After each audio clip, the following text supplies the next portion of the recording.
Welcome, football fans, far and wide, to another edition of IDP Plus Injuries. I'm your host, Sebastian Ferron, aka the D-Gen Doc. And that is right, folks. We are back for another NFL off-season injury update, episode number 5. That's right. We have gone through the entire AFC conference, and now we're heading on to the NFC. And we're starting with the NFC South. Of course, before we do that, again, I am your host, Sebastian Ferron, physical therapist for the United States Army. There's a quick flash of my credentials. As I promised, I will not go into all the credentials every episode, really just the first episode. So if you have any interest in learning about, what I do, where my education is, yada, yada, yada, all that stuff that you probably don't care about, it's all in the intro episode. So like I said, we talked about the AFC West, the AFC North, the AFC South, and the AFC East, all 4 AFC divisions. And now we're heading over to the NFC. So this NFL injury update is exactly like it sounds. There are a number of major injuries that are going to impact the 2024 NFL season. A lot of big injuries that linger into the offseason that may or may not affect the 2024 season. Those are your questions, and I'm providing your answers. And the best way to do that is to go division by division, because there's about 8 or 9 to 10 guys in each division that have serious injury concerns, and they're big-time players, right? So that is kind of how this series is structured. But yeah, we're going into the NFC this week. But before we do that, let's talk a little intro. We just had the NFL draft. So big week for football. The NFL is that much closer, right? We find out which rookies are joining your favorite teams. Released an NFL draft best episode, talked about some of those injury prospects, those rookie prospects, some injury concerns. We're talking about another one here a little bit later that just joined the conference.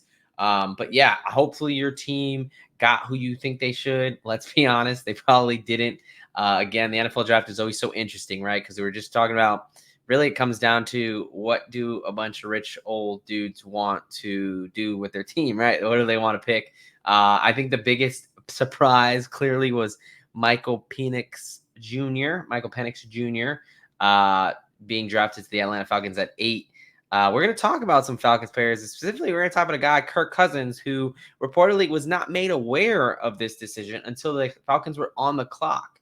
Clearly, let's talk about that for a second. That's pretty disrespectful, right? You just signed this guy to a 4-year deal, 2 years guaranteed, $100 million, and you're not going to give him the courtesy to give him a heads up. No one else was going to take Michael Penix that early. So it's not like somebody fell and an opportunity just fell into their lap. They knew going into the draft that Michael Penix was going to be available. So the fact that they didn't let Kirk Cousins know, that's really just puzzling. I mean, the whole decision is kind of a huge question mark, especially with him being a little bit of an older quarterback, which I didn't mind as a draft prospect. But now you're talking about him almost guaranteed to be sitting for at least 2 years.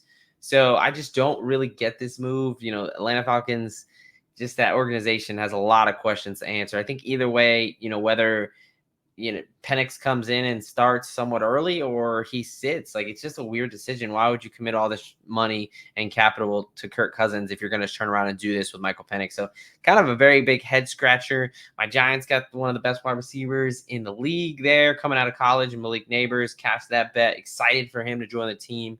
So a lot of good stuff from fans. Really love seeing the fans in Detroit breaking that record. That looked electric. Just tells you everybody's ready for football. And that is exactly why we're talking about injuries today, because we do our prep now so we can go ahead and crush the sports books. We can crush our fantasy leagues and crush whether it's your friends, family, people you don't know, whatever, or to just be a better fan and just talk football. If you just love football, you are in the right place, because that is exactly how I feel. Also, a good week in the UFL. Went 2-0 on my best bets there. Fun league. It's really turning into four teams that are decent, and then it's 4 really, really kind of shitty teams. So that's been an interesting one. And yeah, it's just released Sports Betting 101. If you have any interest in sports betting, things like that, doing an educational series called Sports Betting 101 teaches you the basics on sports betting, because the odds are stacked against us. So you have to understand and master the basics before you have any shot at being a profitable sports bettor long term. So yeah, I just released I did a little bit of an underdog tutorial, going to do a DraftKings tutorial there. So a lot of good stuff over there. So check stuff out, but I know what you're here for. You're here to talk football, and we're going to get down to exactly that. So cheers as we kick this off at the nice styrofoam cup today. All right, so we are talking about the NFC South. That is your Tampa Bay Buccaneers, your Atlanta Falcons, your New Orleans Saints, and your Carolina Panthers. So let's kick it off with the first guy that I already kind of mentioned. So the way that we're going to do this today is because we have actually a couple guys with the same injury. We don't have a ton of overlapping, but we got more than what we had in the past. So the way it's going to work is I'm going to talk about an injury first. I'm going to kind of break it down what it is, talk about recovery timelines, re-injury rates, things like that. And then I'm going to bring it back to the individual player. Right. Some of them it's just going to be one-on-one. Some of them is going to have two. So that's why I like to talk about the injury first. The injury type first, and then get into the actual player profile. So we're going to lead it off with talking about Achilles tear, Achilles tendon tear there. So you're fleeting out the first time you've heard this if you listen to the other episodes. But in case you're just joining in for the first time, we'll go through it. So your Achilles tendon, right? So a tendon is what connects a muscle to a bone. So in this case, your Achilles tendon connects your calf muscle. You have two of them, your gastroc and your soleus. Your calf muscle to your calcaneus or your heel. Basically, the tendon that connects your calf muscle to your heel. That is what we're talking about here. So it's a full rupture. Typically that requires surgery. There's no way, unfortunately, for conservative physical therapy rehab to be able to put you back together again. We call the orthopedic surgeons for that. That's kind of the Humpty Dumpty, put you back together. Couple different procedures you could do there. Speed bridge is kind of a la Aaron Rodgers, gained some popularity. With the innovations in science, always trying to come out with things that speed up the recovery timeline, but don't, in the same token, put you at risk for a re-injury. Because absolutely nothing worse than coming back from an injury and doing all that rehab and then getting back on the field and having the exact same injury or to the other side, because that can happen. You do have an increased injury risk here with an Achilles tear. It's moderate to low, not as high as something like a hamstring strain or even an ACL tear, but it is something that does typically take around 10 to 12 months to recover, because not only do we have to repair that tendon, and I say we just openly, obviously, again, not a surgeon, but they go ahead and repair that tendon, and it takes about 10 to 12 months. And when I take recovery time, I'm talking about time where the guy can actually get back on the field and play football, right? This isn't exactly when the tissue and the tendon is going to be fully healed. It is when it is healed and you have gone through the rehab to apply enough stress to it to get yourself ready to be able to react to an unexpected environment, because that's what football is. You're reacting. You have 300 pounds fast individuals trying to come take your head off, especially in this case. So again, about 10 to 12 months until we typically see players return. Now, the guy we were specifically talking about here is Mr. Kirk Cousins, the new Atlanta Falcons quarterback. Maybe question mark. Again, with that Penix sounding. But yeah, so they brought him in on the offseason. This was a team that, it seemed like they were a quarterback away, right? They've got Kyle Pitts, they've got Drake London, they got Cordell Patterson, Tyler Algier, Bijan. They got weapons, right? But it was just like, Desmond Ridder, Taylor Heineke. No, those guys weren't the answer. So they brought in Cousins to try to be that guy. Now, he tore his Achilles on the 29th of October, which gives him about 10 and a half months of recovery time. Okay, so wide receivers and running backs typically see the biggest dip in their performance year one post-injury. That's because they rely on that Achilles, again, or those calf muscles to really, that acceleration, deceleration, jumping ability. It's kind of the power that it helps you generate that power in your lower leg is kind of what your calf muscle does. And obviously your Achilles tendon plays a huge role in that. Quarterbacks typically tend to come back a little bit better from this injury. Kirk Cousins isn't someone who's exactly super mobile. So as long as he's able to kind of push off on that foot and be able to throw the ball, he should be fairly good. 10 and a half months is a little bit on the early side, but he's got a decent shot to be able to be ready for the season. Being the quarterback position, I almost kind of would expect him to be. Obviously, we're talking about this in end of April, early May. Things may not change. You just want to kind of monitor progress. There'll be definitely updates by training camp and things like that. You'll be able to kind of get a clearer picture of how this is going. But I would kind of expect Cousins to be able to start the season. I think that's what everyone's hoping for. 10 and a half months gives him a realistic shot to do so. Again, I would like for it to be closer to 11 and a half, but being the quarterback position, I think he does have a fair chance. As far as what it will impact the season, I think it can take him some time to get back into the swing of thing there. Those first 4 weeks, I think it might be a little bit rusty, a little bit shaky. I don't think he's going to have a ton of time to kind of throw the ball and go full go before week 1. I doubt he's going to get any reps in the preseason, but he needs to start, he's got to get some type of live reps, right? So whether that's joint practices or something like that, I just don't expect them to throw him out. They're going to be very cautious with him, right? So, he might be able to expect him to be a little bit rusty in those first couple of weeks. But again, Kirk Cousins' game is not to run around and be mobile. He's got two really good backs in Bijan Robinson and Tyler Algier behind him. And he's got a lot of weapons to kind of distribute the ball to. So I've got a fairly decent outlook on Kirk Cousins. Now, that whole Michael Penix kind of situation, I'm not really taking a ton of stock into it for this season. Definitely a little bit questioning, as far as long-term, any type of dynasty stuff. But yeah, for this season, I think it's a fairly positive outlook for Kirk Cousins. Again, just because it's not really what he does in the mobile department. I think 10.5 months, he should be good to go. Expect a little bit of a slower start, but someone who can definitely pick it up and ramp up as the season goes on. All right. Now, we are going to talk about an ACL tear. So Achilles and your ACLs, two kind of biggest injuries that we typically talk about, whereas we're talking about long-term injuries. So your ACL, your anterior cruciate ligament, is one of the major stabilizing ligaments in your knee. As you can see in the picture, it's kind of that front one. It's a little bit hard to see, but it's that complete tear there in the front part of it. So really what it does is it prevents your tibia, which is the bigger lower leg bone, is underneath the knee there, from kind of moving forward on your femur. So that is what the ACL does typically, but when it is torn, obviously it's not do that. So it requires surgery, 10 to 12 month recovery timeline as well. Now, this does come with a little bit higher of an injury risk coming back from surgery, not only to that leg, but also to the contralateral or opposite side. ACL, you have to, it's tough, right? Achilles and ACL, you got to relearn how to walk. You have to, start to rebuild, and kind of break down old movement patterns. Or essentially what happens is your body finds the path of least resistance, right? So typically when you're recovering from an injury, that isn't the most optimal way to move. It is going to kind of do some compensation patterns. It is going to have some muscle imbalance. So, you get into those habits, and those habits become hard to break. So much so where research shows that it can take up to 2 years for normal movement to return. So a lot of guys who rely on this movement, a la your wide receivers and your running backs, your skill guys, they see a bit of a bigger dip in their first year post-injury.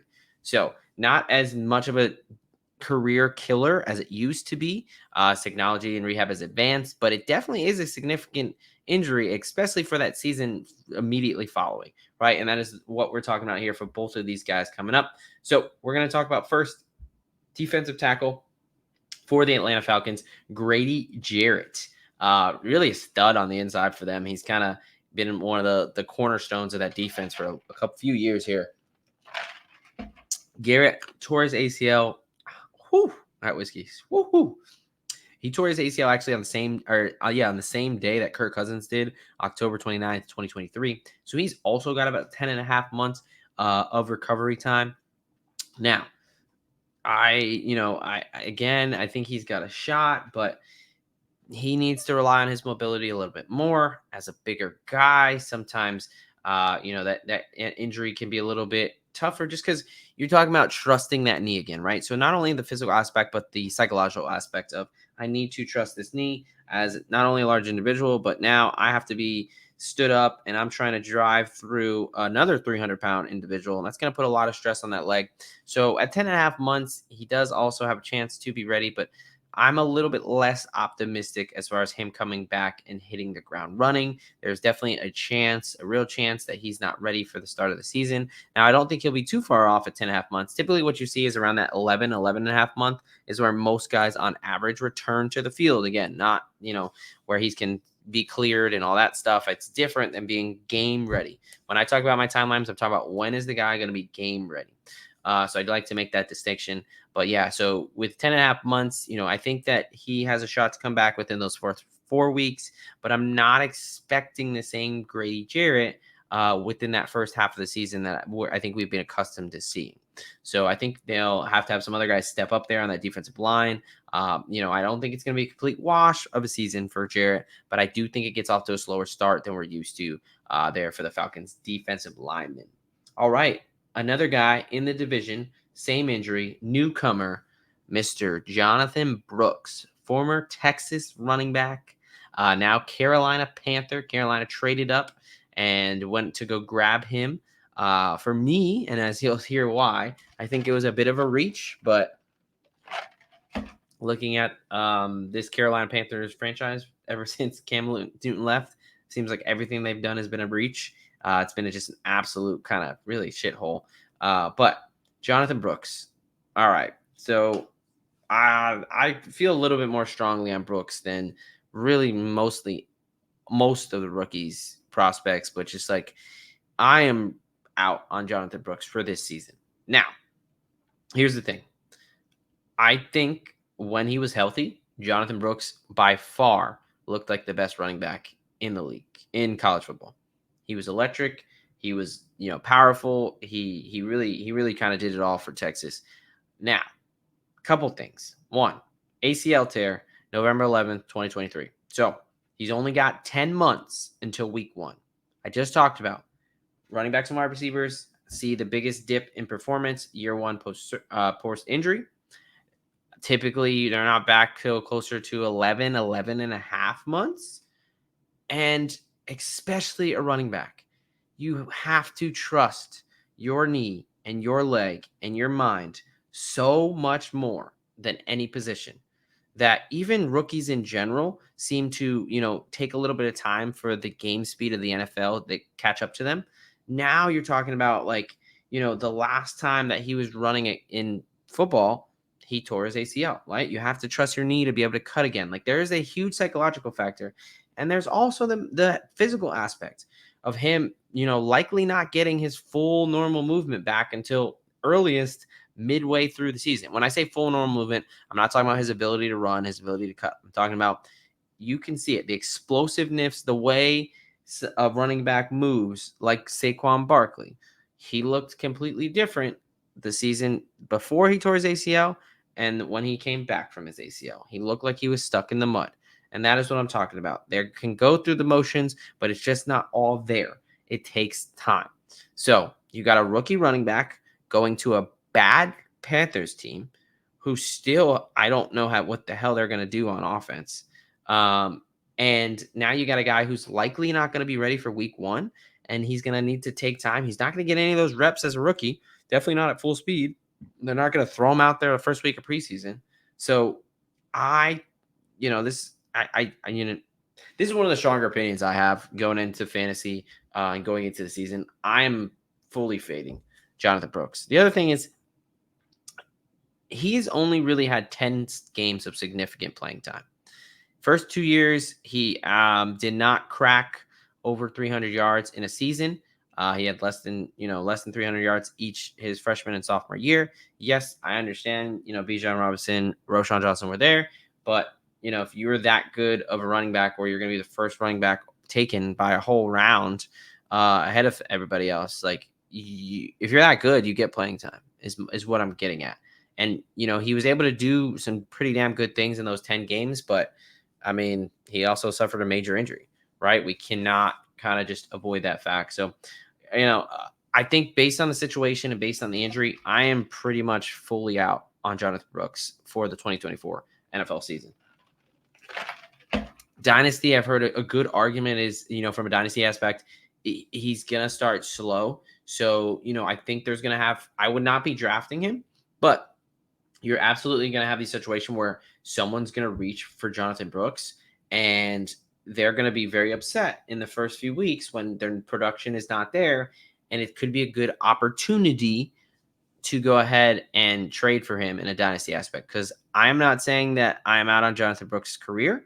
I am saying that I am out on him for the 2024 season, especially that first half of the season. He's got a chance to do something and kind of show a little bit of life and how special he can be in the second half. But, it does create an interesting opportunity for something like Dynasty where, he could in the 2025 season, really be a special back. I just don't think we see it this season. All right, we are moving on to another type of injury. We are talking about a fibula fracture. So, fibula is you have two lower leg bones. You have your fibula and your tibia. Your fibula is the outside bone. It is the skinnier bone, as you see here. It's the tiny guy on the outside. And yeah, a fracture is essentially just a break. So there's a break in the bone there. And typically it's about a 3 to 4 month recovery time. Now, there's different levels to this as far as if it's just a break of the bone, if there's any, how complicated is the fracture? Is there any arterial or venous, any artery, vein, nerve kind of damage, anything like that? Because those are all possibilities. All depends on kind of where the fracture happens, things like that. But from this situation, it seems like a fairly clean break. And when that happens, really just time. Bones need time to heal, whether it's a stress injury or whether it's a full fracture. Bones need time to heal. There's not a whole bunch we can do to speed that process up. The bone needs to be able to heal, and then you slowly introduce stress. You slowly introduce activity to be able to strengthen that bone and build it back up. So about a 3 to 4 month injury or recovery timeline there where they're back to the field. Unfortunately for this player, it happened at absolutely the worst time. So Shaq Thompson, outside linebacker for the Carolina Panthers, is the guy we're talking about here. Happened early on in the season, I believe week 2 or 3, 18th of September, and he fractured his fibula. 3 to 4 months put him just out for the season, which really sucks. It's about a 3 to 4 month season. Obviously, the Panthers were absolute dog water last season, so there was no reason to rush him back. No shot at the playoffs. So he had that fracture. He was out for 3 to 4 months. Now, the good thing is he's going to be fully fine for the next season. He's got 11 and a half months of recovery timeline. It's the only silver lining for having a major injury at the beginning of the season is you do have almost a full year to rehab and recover and build yourself back stronger, which is what we always try to do with our athletes. So Shaq Thompson's pretty easy one here. Again, at this point, we would have heard if there was any complications or anything crazy like that. So he should be good to go with the 11 and a half months. Expect Shaq Thompson to be back to his old self there. Not huge concerns as far as re-injury risk and things moving forward. It's, as weird as it sounds, like fractures are actually not something I'm super scared off of as long as they have the appropriate time to heal. In the off season, like we talked about some guys like Cooper DeJean and, Kool-Aid McKinstry and Newton there, the defensive tackle for Illinois. They had Jones fractures, but DeJean had a fibula fracture. Things, the fractures are a little bit, especially in the off season, they're not as scary, right? Because once you just get that time to heal, the bone builds back, and it's nothing really crazy concerning moving forward. During the season, yeah, it sucks because there's nothing you can do. You cannot rush it, right? So you really just have to wait that time. So brutal injuries during the season. Off season, when you have the time to recover, not nearly as concerning as something like an ACL, Achilles, tendon tear, muscle tear, something like that. All right, folks, we are just under halfway through, and that means we get to tell you about some of the awesome things we are offering here at IDP Plus. So first up, the 2024 IDP Plus Rookie Guide is live and ready to download on the site right now. Right now, it is ready to go for the low price of $9.99.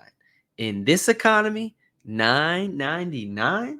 Man, I don't even know if you get a burger and fries for $9.99 anymore. Definitely not. No $5 footlongs don't exist. So $9.99 nowadays, that's a steal.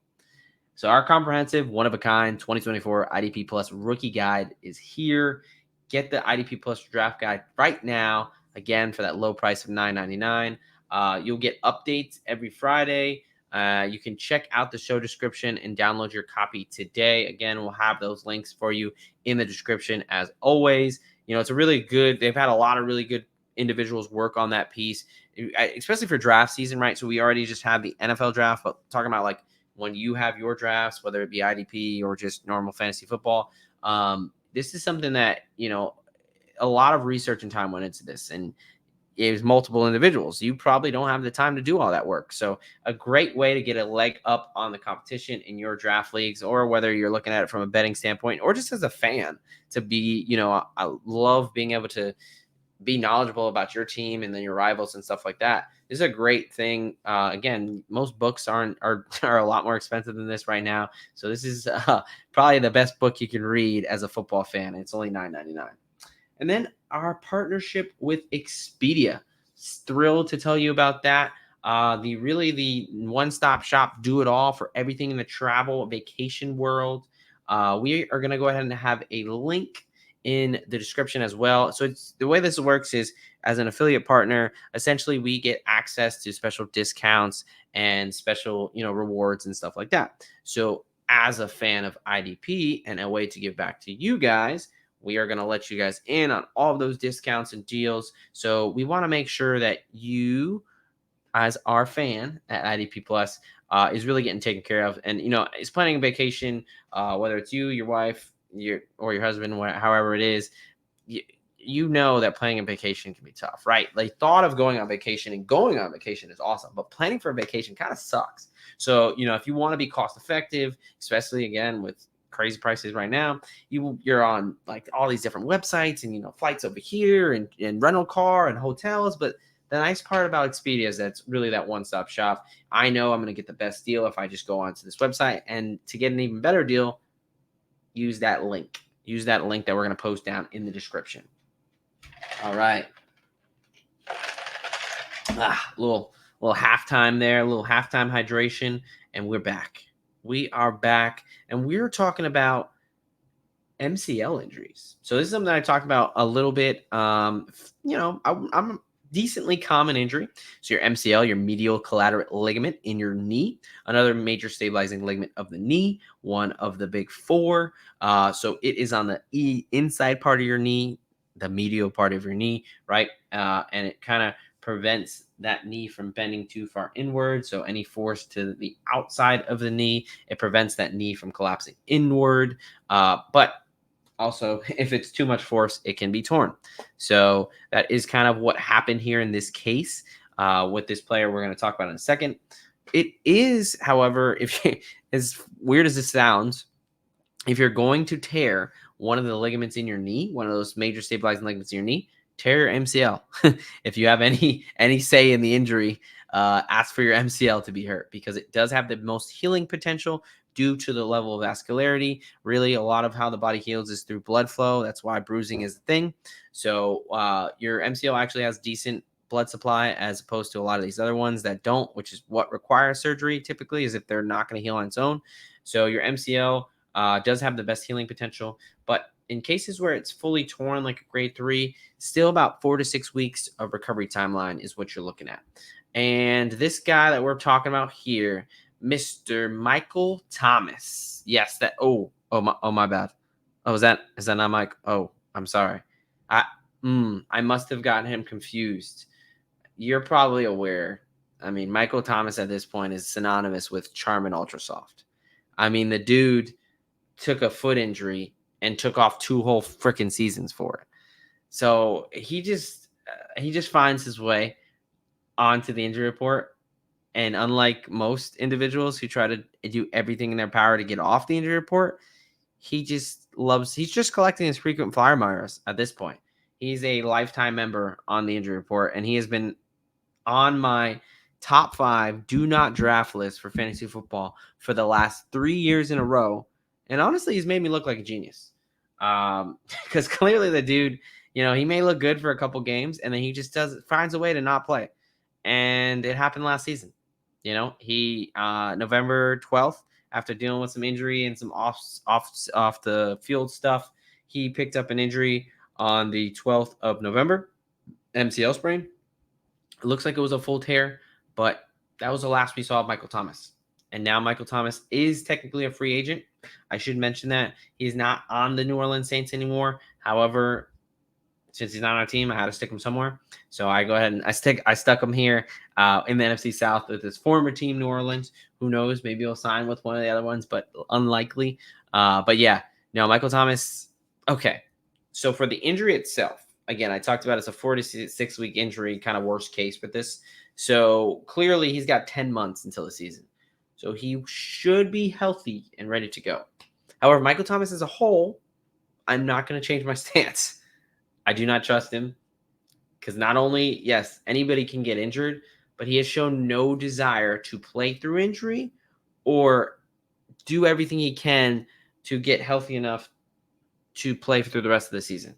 Now, I know in that, 2020, 21, 21 season, he did kind of play through the injury and it was just on and off. And that's what caused all those issues and blah, blah, blah. So maybe from his perspective, he's just like, hey, I want to make sure I get my money and I don't get burned, which if that's the case, hey, man, I'm never going to knock a man, wealth or getting his money or doing what he's got to do. But from a fantasy football, football trust aspect, I have zero trust in Michael Thomas, right? Could be a great individual, could be a great dude. Awesome. Never going to know that. But from an injury standpoint, Michael Thomas is absolutely someone who I'm going to avoid. Now he's getting older. Like, I don't see every year, and you hear the argument like, oh, Michael Thomas, wide receiver 1, man. He, when he had Drew Brees, blah, blah, like the fact you're still talking about Drew Brees in the same argument with Michael Thomas, like, come on, man. It's 2024. I don't want to hear it. We're moving on. All right. So I'll reiterate, from an injury standpoint, Michael Thomas should be healed. But from a trust standpoint, I'm staying away. Want nothing to do with it. All right. Another Saint who's actually on the roster. We're going to talk about what a high ankle sprain is here. So high ankle sprain is, unlike a traditional ankle sprain where we're, playing basketball or whatever you're doing and you roll your ankle and you kind of roll it and the foot drops to the outside and the outside of your ankle hurts, right? That's your low ankle sprains, your lateral ankle ligaments. A high ankle sprain is more of a legs kind of planted and it gets twisted and there's a couple different ways it can happen, or the foot goes inward, but it's kind of more of a rotational piece there. But it's above your ankle. So again, I talked about you have your tibia and your fibula, 2 lower leg bones. You have these ligaments. Really, it's this kind of syndesmosis. It kind of looks like a net of connective tissue of ligaments, and it is what connects those 2 bones. And in the high ankle sprain, that is an injury to those ligaments. So one, it takes more force to happen. So it requires more damage. Therefore, it takes longer to rehab. It's a much more dangerous and significant injury than a low ankle sprain. Even in mild cases, it can take anywhere from 3 to 4 weeks, especially on your skill guys, even your cornerbacks, your DBs. It becomes a really gnarly injury. And it looks like Marshon Lattinore got it pretty good. Now, they never said if it was a grade 3 or grade 2. Based on how much time you missed, I'm going to almost lean towards grade 3, which puts you at 3 to 6 months of recovery timeline. Grade 2 is more to kind of like that 6 to 12 week type deal. But yeah, he got injured himself in November 12th, actually the same day Michael Thomas did. And he was put on the IR and never made it back. So he's got 10 months of recovery time. So let's pull up Marshon Lattinore. Sorry, I don't know if I introduced it. Yep. Stud cornerback, Marshon Lattinore unfortunately picked up that high ankle sprain last season. And that was the last we saw of him, was it November 12th. This is one I can understand. High ankle sprains are tough. They're tough to rehab. They're really tough to come back from. They carry a re-injury risk, and it just makes cutting and that stability in the ankle a real pain. So definitely one that during the season, high ankle sprains are, there's a few injuries, high ankle sprains, fractures, hamstring strains that I just do not want my fantasy players having during the season. Obviously, high ankle sprain is one of those. So as far as next season, Marshon Lattinore with the 10 months of recovery time, he should be good to go. That does give you enough time to be able to kind of fully reload and get back for next season. Once it is fully healed, there's not a ton of re-injury risk there. So Lattinore should be good to go for next season. Now, he's kind of been dealing with some injuries on and off these past few years. So we hope that the fortunes change for Marshon Lattinore there. But going into this season, he should start on a fairly healthy, clean slate. All right, moving on. We're going to talk about patellar tendon tears. So this is something I've talked about in the past. And your patellar tendon is a tendon that connects essentially it's your quadricep muscles, but it goes from your patella, your kneecap, to the tibia. Now, I did say that tendons connect muscle to bone, so it's really an extension from your quadriceps muscle. So you kind of have your quad tendon, and then it morphs into your patella tendon. It's really kind of the same piece. It's just your patella is kind of in the middle there. Anyway, so it is a full tear in this case that requires surgery. So it's about 8 to 10 months recovery time for these injuries. So a little bit less than an ACL Achilles. Still a significant injury. Obviously, 8 to 10 months is a long time. But thankfully for the individual we're going to be talking about, who is Bucs wide receiver Russell Gage, he injured himself August 16th, 2023, just before the season there, about a month before the season. So he's got over a year to rehab, 12 and a half months. It was not on this injury. There was no picture here. This is another injury where he got absolutely lit up by Donovan Wilson of the Cowboys. Did Russell Gage, but so he's did not play a snap last season, unfortunately. He will be back. He should be back and ready to go with that whole year. He's going to have plenty of time to rehab. So from that standpoint, he should be good to go. As far as, fantasy value, I don't think many people are rushing to the window to get any kind of Russell Gage shares.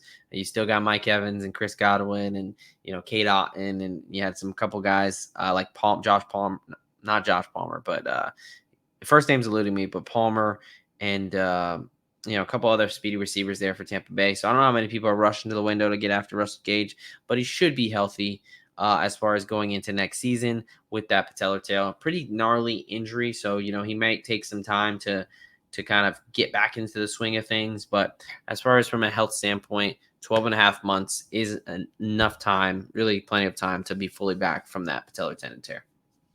All right. We're going to talk about two last injuries as we wrap up here. And these are a little bit interesting. So really it's going to be two guys that are offensive linemen, older offensive linemen, whose careers are potentially going to be altered and done due to it's less one injury and more successive injuries and the kind of the damage it's caused. So we'll kind of just get into, we'll talk about the first guy first, and then we'll do it like this. So first guy is Ryan Jensen, center Ryan Jensen for the Tampa Bay Buccaneers. Big ginger there. Man, he was a nasty player in the best way possible because if as an offensive line, if I'm a fan, I want my offensive lineman to be nasty. If I'm a coach, I need them to have a little bit of that nastiness, a little bit of that put your in the dirt. You know what I'm saying? So Ryan Jensen was that dude. He was a guy for Brady in that Super Bowl, man. I really like the way he played. So in 2022, unfortunately, before the season, he tore his ACL, his MCL, and his PCL. 3 out of the 4 major stabilizing ligaments in your knee. It was a gnarly injury. Obviously missed the entire, he didn't miss the entire season. He actually came back for the playoffs, which is pretty incredible. But he missed the entire regular season there. He was able to come back for the playoffs against Dallas. Unfortunately, they did lose that game to the Cowgirls. Oh. Is that I know the season's back because I just say I can't even say the Dallas Cowboys without just getting this immediate nausea and just nastiness over my body because fuck Dallas. But anyway, back to Ryan Jensen. So he injured his ACL, PCL, MCL full tears. He really had major surgeries, probably successive to more than one surgery. The ACL, the ligaments actually healed or intact, but as he was ramping up for the 2023 season, his knee didn't feel right. And there was really just some cartilage issues. And he was talking about that lateral compartment. So so in your knee, you have these ligaments, you have your meniscus, which is kind of those horseshoe shaped looking blue things there. And you also have, cartilage that essentially helps to make sure it's not bone on bone, right? It gives you some cushion between your bones. And as we get older, cartilage can naturally kind of decrease. And we lose some of the viscosity and some of the water capabilities. So it dries out essentially, and a bunch of nerdy stuff you don't really care about. But essentially, some of it's natural. But when you have multiple procedures to your knee, sometimes that cartilage can cause issues and damage. And so it has to be removed. And the thing with cartilage is once you remove it, you can't get it back. So it turns out it becomes a pretty risky thing where you want to remove it so you can play, but it's like long-term health-wise, this is not the move. And it's kind of what caught up to Ryan Jensen there. So he really wasn't able to start the season. He got put on IR. He was trying to make it back, was never able to play a snap for this whole 2023 season. So he just officially announced that he actually retired. So Ryan Jensen has hung it up for the Tampa Bay Buccaneers. So they will not have their anchor there in the middle of their offensive line at center. And they really didn't, they didn't have him last season, even though they were planning on it. So this is just kind of for moving forward that, because I think he's a significant enough player that he makes a difference to that team and he can make a difference to those skill players, that Ryan Jensen is no longer in the picture for the Tampa Bay Buccaneers, and they will have to figure it out without Big Ginger there. And then another guy who's not quite there yet, but may have a very similar fate, and that is Saints right tackle Ryan Ramczyk. He has also dealing with some knee cartilage issues. Now, his was less of one big injury. He's missed time in both 2021 and 2023 as far as due to this kind of knee injuries flaring up. So again, you have that lack of cartilage in there. It's almost like that lack of protection, that lack of absorption for these forces. So it's a lot on your knees and your joint. It's not meant, your joint is meant to have that cartilage and that buffer. And now as a bigger individual, you are asking your body to do these things, and it really just, it can be tough on the body as far as a whole season. And it kind of wore on in Ramczyk, and he had a minor procedure during the offseason in hopes of being able to repair some of these issues and try to, again, there's not a ton you can do.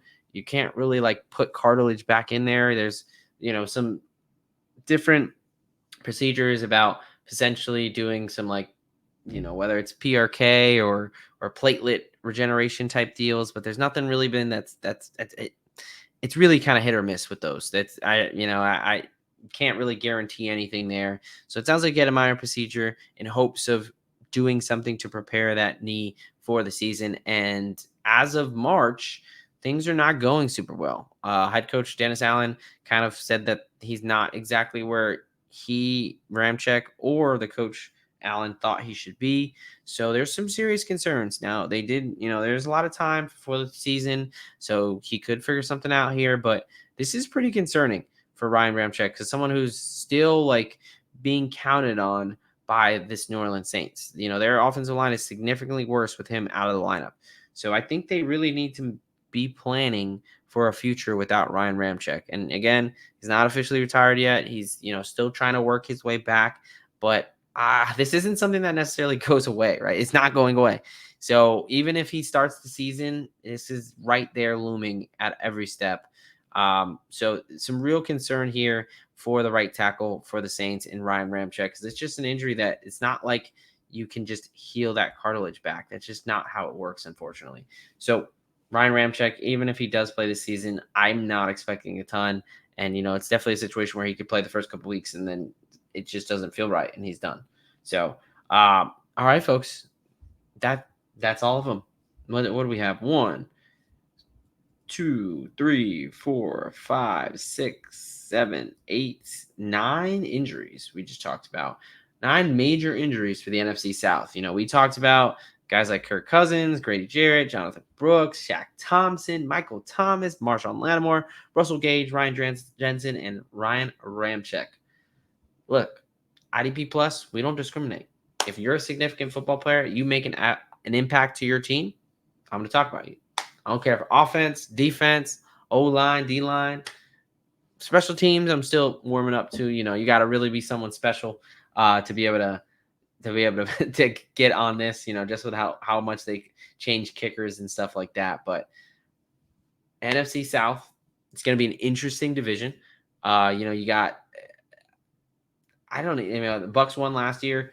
I don't really even know who the front runner is. I'd probably say the Bucks. Everyone's going to say the Falcons, with what they got in the weapons there. But I still would probably lean Bucks there just because they've got a lot more guys who are proven. And I kind of like what they did in the draft there. I think they're reloaded on defense. So we'll see. It should be a fun division. Hopefully, for everybody's eyes' sakes and for the people of Carolina, the Panthers can put something together. But again, I don't love the Jonathan Brooks pick. Will Bryce Young be able to have any help. They've got Deontay Johnson over there now. Dave Canales is now the coach. Hopefully he comes and injects some life into that offense. Defense just took a lot of injuries. They weren't really terrible last year, so we'll see. And then New Orleans, I just think they're capped with Derek Carr. Let's see. They're an older team. They're kind of, I think on the wrong side of the hill there. So interesting division, really up in the air, right? Definitely one that I don't think have a clear front runner. So injuries can absolutely change the landscape there. So definitely want to keep an eye on those things. So NFC South done. 5 of the 8 divisions are done. So we're putting this out about once a week there. So, Monday, Tuesday, expect the next episode to drop. We'll see which one I want to do as far as what division. I am saving the NFC East, the NFC Beast. Obviously, my favorite division as a completely biased individual. I'm saving that for last to really delve into that and get me kind of pumped and ready for the season. So, as always, folks, if you learned something, if you enjoyed this, subscribe. IDP Plus, we're doing a lot of things. We're coming at football from all different angles. If you got any questions about guys I talked about guys that maybe I didn't mention, someone you want to see, make sure is definitely on a future episode, let me know. Give me feedback. Love all your guys' feedback. Again, just a nerd who loves football, talks football, wants to talk football all the time. So if you're interested in football going on right now, I'm always putting out talking UFL, putting out a UFL best bets, and I go game by game and do a game breakdown, talk about injuries, of course. And, something like the UFL, you really got to pay attention to the league to understand what injuries really matter. And because their depth charts are really dynamic. It's not as structured as the NFL as far as their injury reports, things like that. So you got to do a little more digging. So I do that work for you there. And I give out best bets. Again, went 2-0 on my best bets last week. So riding a little bit of a heater, looking to take that into week 6. If you're new into sports betting, interested in getting into sports betting, I highly, highly, highly encourage you to check out the Sports Betting 101 series for your benefit. Because look, whenever there's always going to be growing pains when you start something new. But growing pains with sports betting means losing money. You work too damn hard for your money to lose it on dumb shit. You got to give yourself a shot by learning the basics, Sports Betting 101. These sports books are not your friend. They can promise you all this free money. They can have all these cool ads. They can have all these celebrities try to shove it down your throat. All they're trying to do is take your money. They do not want to see you win. So they're not going to set you up for success. They're going to tell you to bet, same game parlays. And, if you feel so good, there's a lock or risk free. Bullshit. There's nothing risk free. There's nothing to lock. There's so much to learn. And, it really doesn't take too long, but you really should do your due diligence because at the end of the day, it's your hard-earned money. You want to make sure that not only are you not losing it, but we're winning it. And we're going ahead and taking Vegas and the sports books for all they're worth because they're the enemy, folks. So it's us against them. So let's help each other out and let's win some money. But that is it for the NFL offseason injury update, episode 5 for the NFC North. As always, folks, stay safe out there. Keep loving football. And for now, the doc is out. I will see y'all next week.